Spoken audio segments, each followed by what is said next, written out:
it sucks being an Ethereal unit in Warhammer 3. Not only do they have no armor, they also have less HP than other units for a measly amount of physical resist, and complete weakness to magic attacks. So knowing that legendary ghosts only is a bad idea, let's try to speedrun a campaign.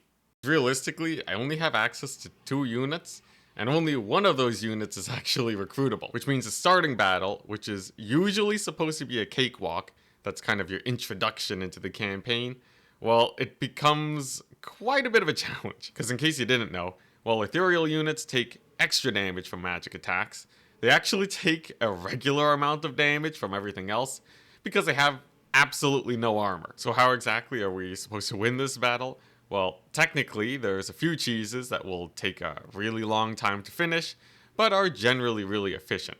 However, I just really like to play my campaigns fast, so instead we're going to be using a little bit of spell damage just to aggro onto the enemy army. And once they're aggroed, we're going to lure them to the edge of the map, which is going to do more than just cover our flanks in this situation. But first things first, we just got to get a little bit of damage on this infantry here, using as many tide calls as I can, and then we're going to summon some cavalry right behind them. This sets up for a really nice charge, and with their flanks exposed, we do actually rout off a couple of the Dark Elf units. And it's also going to compact the blob a little bit, which helps a lot with our tide call spams, which as you can see, it's getting quite a bit of work done on their infantry. But just a teeny tiny problem, the Dark Elves do have a passive which increases their leadership and their melee stats substantially. And since we don't want to lose our only unit of sirens here, I'm gonna have to take a little bit more of a careful fight and blob up their infantry on my heroes rather than my sirens. And once the passive wears off, their leadership drops off a cliff, and we can pretty easily rout them off the edge of the map that we positioned so close to. Then, without all his infantry, the lord of the army routs off, and that's the first battle out of the way. I don't really want to be fighting battles like this for the entire campaign. This one was essential though, because if we didn't kill this army here, he would have just recruited an army much larger than we can fight, and then take my capital over. As you can see, there is a second Dark Elf army just to the north of me, and if they grouped up with the first army, we'd just be dead. Now you might think this second Dark Elf army is going to be problematic still, because they have a lot of units and mine are quite injured, but I do have a plan. And no, it's not catching them with an ambush. We're actually just going to retreat and have the AI attack me for some reason. Because with the support of the settlement, we absolutely dominate in the auto-resolve, which means for the next few turns, there is no major threat to our existence, which means I can start building up my actual fleet. Specifically, my lord's shipbuilding mechanic, which is going to get us to tier 3 a lot faster than just upgrading my settlement. Because indeed, I can't recruit anything until I get to tier 3. And no, Morngul Haunters are not ghosts, despite looking pretty pale, so we won't be using them today. And at about 9 turns of spamming the end turn button, we can now see that Elithanar is killing off the Dark Elves that are north of us. This is good because it's one less enemy to deal with, but it's also bad because Elithanar does not like undead very much. But I do have something that's going for me, and that's the fact that he is distracted by a lot of Dark Elves in the area, so he's not gonna declare war on us just yet. And finally, after 13 turns of building up without moving out, we can start recruiting sirens, which is gonna be our main unit for the rest of the run. And we did luck out a little bit here too, because if you have a small army and a lot of money in the bank, Elithanar will usually come to you demanding some cash, but for whatever reason this time, he just hasn't. So far, things are looking pretty good. I can recruit units now, but I am still surrounded by enemies, and I don't intend to stay in this area any longer, because Elithanar is kind of a beast, and especially against sirens, we're not going to be able to actually take him on. So instead, we're going to be sailing east towards a soon-to-be ally who will make this campaign a lot more playable. And no, we're not going to be allying with Slaanesh. The demons have way more enemies than I have even, and they're not exactly the most trustworthy faction ever. I'm just here to pick up the quest battle along the way, because I desperately need level ups. And thankfully for me, while a late game Bretonnian army is going to be stacked with magic attacks, This is an early game quest battle, so it's mostly normal damage. And even though many people regard sirens as a bad unit, they're bad for their price point, and they'll be decent enough against the Bretonnian chaff. And a small bonus for sirens too, they also got 100% armor piercing, so they're pretty good against knights too.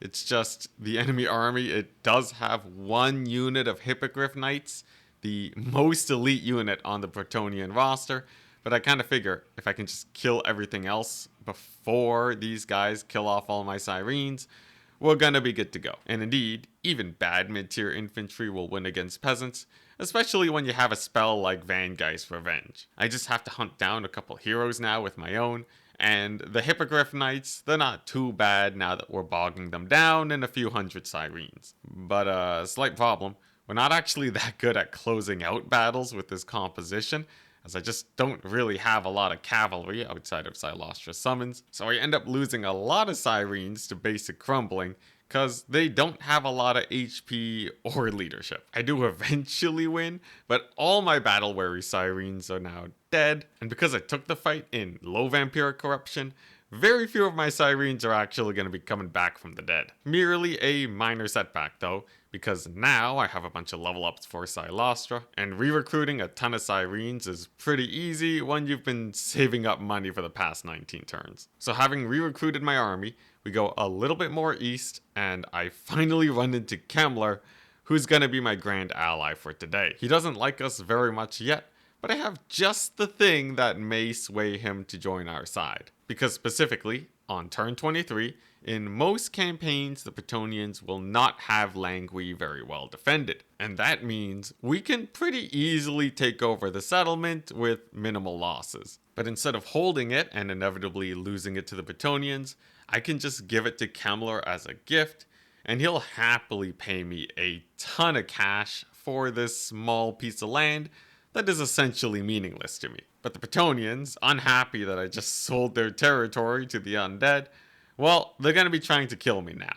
And without a safe place to retreat, we're actually going to have to fight this battle. But thankfully for me, the only army that could actually catch me was a pretty beat up army that we can exploit. Because if I can snipe just one of the lords, all three armies are going to get the lord loss penalty, which is a pretty dramatic leadership debuff. And the enemy lord that's facing us right now, well, she's looking pretty low. So while my sirens distract the enemy front line, my paladin assassin goes into the back line to snipe the prophetess. But she is quite slippery, and in the time it takes me to hunt her down, the enemy armies are already on the field. But this is actually kind of a good thing, because with the lord loss penalty kicking in right now, I can use my Vangeist's Revenge on this glorious line of infantry, and that's going to be cleaning up a lot of them. And with their leadership absolutely ravaged, I really only have one more army that I gotta deal with. And the AI, clever as always, they severely blob up on my sirens, which lets me cast another Vangeist's Revenge directly on top of all these peasants. So with Silostra sporting nearly 1,000 kills at this point, the trickle of Bretonnians slows down, and we're able to claim victory in this battle. And because we are on undead territory right now, even though I did technically lose one siren, they're going to be coming back because of the Dead Rise Again mechanic. All I gotta do now is take advantage of the terrible state that these armies are in right now. Two of the armies are going to go down to a pretty simple auto-resolve, and because they just lost a battle, they get completely wiped out. But then I notice the legendary Lord of the Bretonnians is in striking distance, completely injured, and in march stance. He's usually a major thorn in my side, so I really want to kill him at all costs, and even though I do lose a lot of sirens, we can just re-recruit them. All this fighting means Kemmler is taking a liking to us too, and even though my home capital is finally attacked by a Lithanar, we don't really care that much because Vampire Coast is a strange faction that doesn't take attrition when they don't have any settlements left on the map. Corone does send one more army my way, but they're not strong enough to actually take us on, which means now all the settlements are completely undefended. And we know this because the diplomacy screen is showing a 100% army advantage over theirs. And since Kemmler has taken out their second last settlement, I can just siege them to stop them from recruiting entirely. Technically, I could fight the battle manually and probably win, but it'd be a little tedious, and I have a plan to capture it next turn anyways. By recruiting an extra lord, who is also very good when combined with sirens by the way, we can get our auto-resolve just high enough to win against the settlement without too many casualties. And unlike the beginning of the campaign, our main province is now surrounded by the warm embrace of a very powerful ally. This is a great start, but ideally, to call this campaign done, I want to be thriving, not just surviving. Now, Silostra is the only place I can recruit sirens right now, so I'm going to be dumping all of those units onto my new lord, and then using Silostra to recruit many more units. This will set my income to negative, but as long as we're constantly fighting, I shouldn't run out of cash anytime soon. By the time I make it to my first castle, we still have a couple turns of income left, and while the fight itself did not give me a lot of money, selling it to Kemmler will net us a lot of treaties and about 2,000 gold worth of pocket change. Recruiting so many sirens is hurting my bank account though, so we're gonna declare a couple more wars just so that I can get some fights in. Unfortunately, the Skaven, being Skaven, they run away, and now it's a little sketchy. We go bankrupt in one turn, which means all my units will be taking attrition, but once again, the Bank of Kemmler saves the day, and if I just join a couple of his wars, he'll give us another solid 2,000, which will make us last one more turn. But maybe the Skaven have caught on to us being pretty short on money, and instead of fighting us, which would give us a lot of cash, they sack Bordelot, which means now there's no money to pillage off of this castle. The AI does bring in a bunch of lords, which means we will make a decent amount of money fighting them, but the castle itself, it's in complete ruins and will offer us essentially no money. So naturally, we go running back to the Bank of Kemmler, who is willing to buy this absolute ruin off of us for 2,000 gold. And with the Skaven unsuccessfully ambushing my army, we're able to keep our income afloat by 1. Winning this battle against them, and 2. Losing a bunch of sirens that was costing me a lot of cash. And as always, right after a big fight, most settlements of the enemy are going to be undefended. And I know just the guy who'd be willing to buy these settlements off of me. Now, a lot of people would be a little averse to selling off all the territory they take to someone else, but the strategy really does work well in this particular situation because my armies are just ludicrously expensive. With how quickly I'm taking territory, I can't afford the infrastructure and the armies to defend it, but the AI, they get campaign cheats, so Kemmler is defending the territory for me while I'm taking out all the major threats in the area. Oh, and by the way, fun fact about Skaven, while their auto-resolve may look pretty good against us, if you can just learn to rush them, they're not a scary faction to fight in the slightest. A lot of people give Skaven way too much respect, because while they will drop the occasional nuke on you, as long as you don't blob up, you're just gonna lose one unit. And once you get into the backfield, the weapon teams are just gonna be running back and forth instead of actually shooting you. I did take quite a few casualties, but we were speedrunning the battle, and I do have ludicrous replenishment. And you know what? Let's really hammer home how easy it is to kill Skaven, because this is what you can do with a little bit of cheese. They have the lowest leadership of all factions in the game, so if you just do a lot of shock damage as they arrive onto the battlefield, you can basically rout off entire armies with one good damage spell. As units rout off, it causes other units to chain rout, and it just leads to a perpetual loss of units that come onto the battlefield. Then, to deal with the last army, I just need to position my sirens into a relatively straight front line and wait for the AI to blob up. They may be good at dodging out of combat, but as soon as they're in combat, you can expect them to just sit there and take it, and now there's no more melee infantry for the Skaven. Sirens are pretty fast, so they're able to catch all the ranged infantry for the Skaven, and the battle goes quite swimmingly. A solid 42 losses to their 2,000. And mind you, my sirens are not particularly upgraded. They actually don't really have a redline skill tree that makes them good. This is just the power of using spells. And you may notice, Kemmler's giving us more and more money for each settlement we give him. This is most likely because he's actually building up his territory, and more income for Kemmler means more income for us. And he's even willing to go to war with the Wood Elves because he just loves us so much for all the territory we've given him. Even though we're technically making fair trades, as he's giving us tens of thousands of gold. And yes, I do mean tens of thousands, because the next settlement nets us 7,000 gold. And once again, let me make it clear, Skaven are complete chump change, even if they've unlocked the nuclear chain of technology. A lot of people have a hard time against Skaven because generally you're not going to win a shooting match against them. But if you can just get into melee with them, they really don't have that much. It's just a few clan rats and storm vermin with half of their army running away from you constantly. But Skaven are not going to be the only issue here. I have a much more annoying faction on the horizon. So, happy that we've shoved Skaven off of Bretonnia. We're gonna have them sue for peace so that we can focus our efforts on the final boss of this campaign. And naturally, that's gonna be the Wood Elves. You know how I said that ghost units are really bad to magic damage?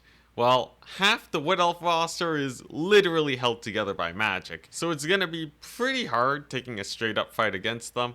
But I have a few plans up my sleeve. To start off, we can declare a surprise attack against them before they're ready, and this lets me kill off Orion's armies before he's able to actually build up a force against me. And as usual, I can promptly sell this territory to Kemmler for a solid 10,000 gold. While they prepare for my assault, we're going to take out the Oak of Ages, but this is going to be the last easy step before our first hurdle. Defended settlement battles like this one will result in quite a few casualties, so we don't want to take the fight straight on. Instead, we're going to exploit a fact about Wood Elf settlements, and that's the fact that they have no walls to speak of whatsoever. Fighting my way through the settlement will just take way too long and result in a ton of losses, but if I capture all their points instead, the entire army routs for some reason. I still have to get past a lot of Wood Elf infantry, but with a couple spells, they're not really a big issue. So with many of the Wood Elf infantry units still alive, I just walk onto their points to get them captured, and it's not too long before we have the Wood Elves running for the hills. We only killed half the Wood Elves, which is a good show of efficiency, and the one army that got away is not exactly a threat to us anymore. Then going back to Kemmler, he's willing to pay us 17,000 gold for this next settlement, but it's important to note that Kemmler's pockets are not bottomless.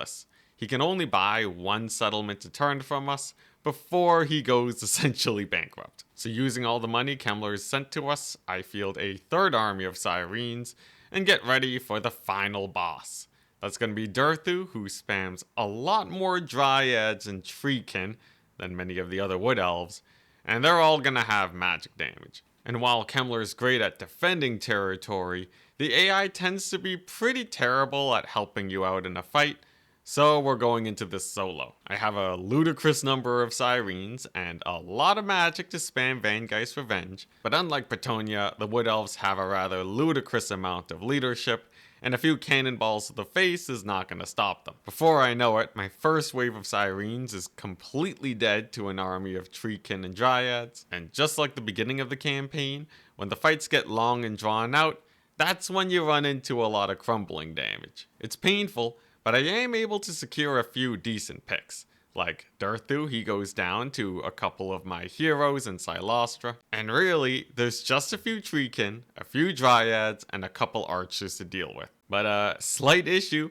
all of these things take forever to kill, and each and every single one of them counter my sirens. The dryads have massive DPS, the treekin take so long to kill that the crumbling damage gets to me, and the archers are fast enough to keep away. The battle is close, but it ends up being a valiant defeat. A lot of people would call it quits here, but I'm pretty sure we can actually win this fight if we take it a little bit more carefully. It takes me a couple turns, but after resummoning Silostra and spamming an absurd number of sirens, I'm eventually able to get my 3 stacks back, ready for revenge. Durthu attacks me with 2 full 20 stacks, but I don't want to lose Silostra to an auto-resolve here, as she's the only unit that can actually summon ghosts. So I load into the battle to play it manually instead, with a different plan this time. Instead of wasting my time fighting treekin all day, we're gonna focus fire the archers and infantry first. They're too hard to catch with a small number of sirens,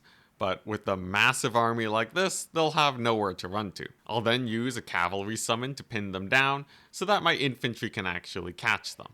Then a big boat is going to help us out against a little bit of the cavalry and the dryads alike. And while all of this is happening, my single entities, that being my lords in this case, they're just going to stay back and stay safe. There's no point fighting Durthu at this point, because if they do, they're just gonna downtrade. Instead, only once all the infantry are dead will we go into our late game plan. There's only a bunch of treekin left, and while my sirens can't exactly kill them, they can stall them for an absurdly long amount of time. And even this means we're going to be taking a lot of damage because of the slow crumbling nature of sirens. They don't matter as much anymore, as I only have to kill treekin, and that's where my single entities will be cooking. So I grouped them up, sending them onto one tree man at a time, which maximizes the damage we deal for the HP we take. They basically spend way too much time smacking sirens, which means we can get a lot of rear attacks in on them. And as their HP drops lower and lower, we eventually push the Wood Elves into army losses, and victory is finally ours. Using one of the most garbage unit types in the entire game, we were able to survive a Lithanar, take out the Bretonnians, the Skaven, and finally the Wood Elves, with a few tactics and many well-placed spells. Kemmler's a very reliable ally, funding us 17,000 gold a turn now, and there's essentially nothing that can pose a threat to our Grand Alliance. Even managing to ally the Skaven by fighting a couple dwarves and giving them a settlement, things are looking good enough to basically call it a day here. Obviously, we don't have that much territory, but I hope I've proven to you that you don't really need territory to expand in this game.